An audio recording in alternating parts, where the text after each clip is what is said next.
আমি 3 বছর বোধহয় এখানে আমি আপনার সাথে 3 বছর আমার দেখা হয়নি। 30 লক্ষ মানুষের লক্ষ লক্ষ মানুষের রক্তের বিনিময়ে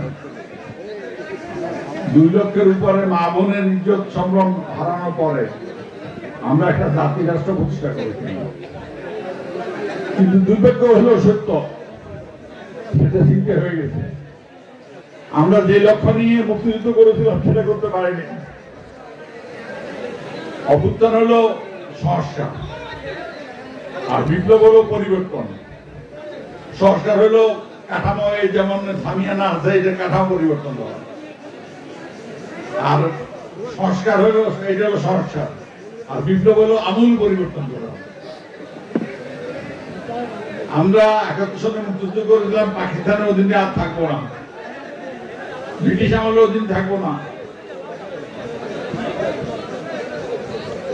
কিন্তু দুর্ভাগ্য আমাদের, অনেকে বলে জাসদের 10,000 কর্মী মারা গেছে বা কারারুদ্ধ হয়েছে। আমি ঠিক সংখ্যা বলবো না, তবে এটা বলতে পারি হাজার হাজার কর্মী জীবনের বিনিময়, কারারুদ্ধ হওয়ার বিনিময়, কখনো গুম হয়েছে, বিনা বিচারে হত্যা হয়েছে। আমাকে অনেকে বলে আপনার কি মৃত্যু নেই? আমি বলি হ্যাঁ, আমার মৃত্যু আছে।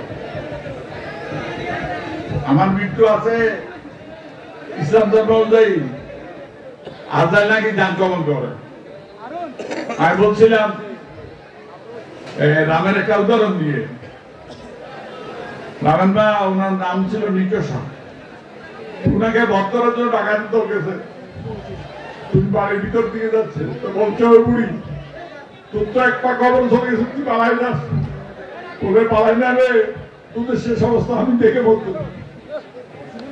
আমিও শিশিরতার কাছে আল্লাহর কাছে প্রার্থনা করেছিলাম আমার মৃত্যু যদি লেখা থাকে, তবে হাসিনার এই সরকার, এই খুনি জালিম সরকার পদত্যাগ না করা পর্যন্ত, এদের বিনা না করার জন্য আমার মৃত্যু না হয়।